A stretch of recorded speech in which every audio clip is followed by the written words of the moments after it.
The summons arrives before the dawn's full embrace. Awaken. You have no residency here. Depart. Leonard Brooks does not immediately lift his gaze. The Wall Street Journal lies open across his lap, folded precisely as he always tucks it when intending to revisit a particular article. He turns a page, the paper rustling with a dry sound. Wisps of steam ascend from the porcelain teacup positioned on the small metal stand beside him. He raises the cup, takes a measured sip, and replaces it without diverting his attention from the printed words. At the base of the steps, Ethan Caldwell remains outside the ornate iron fence. His athletic footwear is still pristine, a fitness tracker secured snugly to his arm. He shifts his weight, then becomes still, as if recalling the proper positioning for his feet. I've instructed you to leave. This is private property. Leonard adjusts his reading spectacles, not to clarify the text but merely to reposition them. He lowers the newspaper partially, then folds it completely and places it on the table. Its edge aligns with the cup's rim. His hands settle back onto his knees. I do, in fact, reside here. Ethan exhales audibly through his nose. No, you don't. I've never encountered you before. Individuals don't simply linger in this manner. Leonard casts a glance towards the gate, then back to the man standing beyond it. You are occupying my entryway. The remark seems to misfire. Ethan reaches for his phone, unstrapping it. He checks the screen briefly before raising it to his ear. Yes, hello, I'm at Oakwood. There's an individual seated on the front steps. He refuses to depart. Leonard surveys the street. A delivery van passes and continues on its route. Fallen leaves skitter along the curb. He checks his wrist, then lets his arm drop back to his knee. He claims to live here, Ethan continues, his voice pitched just high enough to be carried. I don't feel secure entering the premises. Ethan nods, responding to an unseen cue. He doesn't belong in this neighborhood. His jaw tightens. Yes, I will remain. The call concludes. Ethan crosses his arms. A flicker of satisfaction mingles with a less certain emotion. The authorities are en route. You can still resolve this amicably. Leonard reaches for the teacup once more, lifts it, then pauses and sets it back down, untouched. Do as you deem necessary. The patrol car arrives, its emergency lights deactivated. Its tires roll over the dry leaves and come to a halt. Officer Ryan Holt emerges, adjusting his duty belt. His gaze already surveys both individuals. Ethan gestures for him to approach. Relief is evident in the motion. Holt offers a brief nod and looks up towards the steps. All right, time to move along. You cannot establish a campsite here. Leonard does not rise. He nudges the folded newspaper closer to the table, aligning it once more, then looks down. Good morning, he states. There has been a misunderstanding. I reside here. Holt's eyes sweep over the robe, the slippers, the table. A faint smile briefly appears and vanishes. The complainant asserts, he does not. That's sufficient for me. I am the resident. I possess the property. A short, incredulous laugh escapes him. Of course you do. I'm not carrying identification while enjoying tea on my own property. That's not how this operates. Leonard tilts his head, considering the words more than the tone. This is a consensual interaction. I am terminating it. Holt's posture stiffens. He glances back at Ethan, then refocuses on the man on the steps. It ceases to be consensual if you are trespassing. Stand up. Leonard places both palms flat on his knees, fingers splayed, then brings them together again, resting. I will not be standing. I have committed no infraction. Holt advances. His stance subtly alters, though it remains unnamed. Final opportunity. ID yourself and submit to restraints. Across the street, a woman pauses mid-action with a garden hose. Water spills onto the asphalt as she observes. Leonard notices her, then looks back at Holt. You should confirm ownership before proceeding. Contact your supervisor. Holt shakes his head. I have no need to. A hand reaches forward and brushes Leonard's sleeve. Leonard does not withdraw. He does not stand. His voice carries just enough to be heard. I am cooperating. The teacup remains undisturbed. No one reaches for it. No one moves away from the stairs. Officer Ryan Holt does not retreat after the statement is made. He remains in place, awaiting a directive. One hand hovers near his belt, unmoving. The other hand wavers, drops, then rises again as if uncertain of its permitted actions. Ethan Caldwell remains by the gate, arms crossed, observing Holt, not Leonard. When Leonard glances his way, Ethan looks away, then back, then down at the phone, still warm in his hand. Holt speaks again without altering his position. Stand up. Leonard keeps his hands on his knees. He glances at the teacup, then at the table, then back to Holt. I have already responded. That was not a response. Holt slightly turns his head, listening to the radio static on his shoulder, then dismisses it. You are being detained while we ascertain the facts. Leonard shifts his hands, palms open, then returns them to their original position. Detained for what? Holt offers no reply to this question. He looks past Leonard towards the dwelling's entrance, then back down. Do you possess a lease? A key? I do not carry documents outside when I am sitting on my own steps. Ethan clears his throat from behind the gate. He has been present the entire duration, simply standing there. It's peculiar. Leonard looks at him. You moved in last month. Ethan stiffens. That is irrelevant. Holt lifts his chin. It is relevant to me. Leonard nods once. Then verify it. Holt exhales through his nose. He shifts his stance again, moving closer without explicitly stating it. I don't need to review records every time someone presents a narrative. This is not a narrative. Holt's eyes narrow. You are not the arbiter of that. Across the street, the woman with the hose turns off the water. The nozzle drops to the ground. She does not leave. Leonard notices her again, then looks back at Holt. There are witnesses. I require compliance. Leonard's shoulders rise and fall once. You have it. Holt ascends another step. His shadow falls across the table's edge. The teacup remains stationary. Hands where I can see them. They are. Stand up. I will not do that. Holt's jaw tightens. He glances back at Ethan. You are asserting he does not reside here? Yes, Ethan replies quickly. I mean, I've never seen him prior. Holt nods as if confirming something. He turns back to Leonard. That constitutes reasonable suspicion. Leonard's head tilts. Suspicion of what? Trespassing. Leonard releases a short breath. On my own property. Holt reaches forward and touches Leonard's sleeve again, this time closing his fingers around the fabric. Leonard does not pull away. His voice remains steady.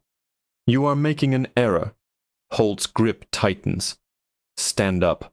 Leonard's body slackens instead, allowing his weight to settle back into the chair, compelling Holt to adjust his footing. I am complying. Leonard states clearly, I am not resisting. Holt reacts as if the words are a challenge. Stop opposing me. I am not moving. Holt pulls. The chair scrapes against the stone. The table rattles. The saucer clicks once, then stills. Ethan takes a step forward, then halts at the gate. He is being difficult? Leonard looks past Holt towards Ethan. You initiated this call. Yes. You stated you felt unsafe. Ethan's mouth opens, then closes. That is what I said. Holt shifts his grip, attempting to turn Leonard's arm. Leonard allows it to happen without assistance. His other hand lifts slightly, then returns to his knee. You are under arrest, Holt declares, for trespassing, disorderly conduct. Leonard nods once. On my own steps. Holt reaches for the handcuffs. Metal becomes visible in his hand. Leonard's eyes move to them, then back to Holt's face. You should contact your supervisor. Holt shakes his head. I have no need to. The handcuffs snap shut, the sound sharp. Leonard inhales through his nose and exhales slowly. These are tight. Leonard states, I have a circulatory condition. They are adequate. Leonard does not dispute. He adjusts his posture as much as the restraints permit. You are obligated to inspect. Holt does not. Across the street, another neighbor has emerged. A phone is raised, its screen directed towards the steps. Leonard notices it. He raises his voice slightly. I am not resisting. Holt pulls Leonard to his feet. Leonard moves with the force, not ahead of it, nor against it. His slippers scrape once on the stone. Ethan watches, his complexion paling. Wait, he says. I thought you reported this. Holt replies without looking back. You may provide your statement later. Leonard is turned towards the sidewalk. The chair remains in its position. The table stands upright. The teacup is still upright. Holt guides Leonard down the steps. Leonard observes the edge of each one as he descends, careful not to misstep.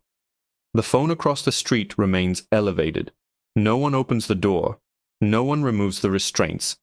The journey is brief.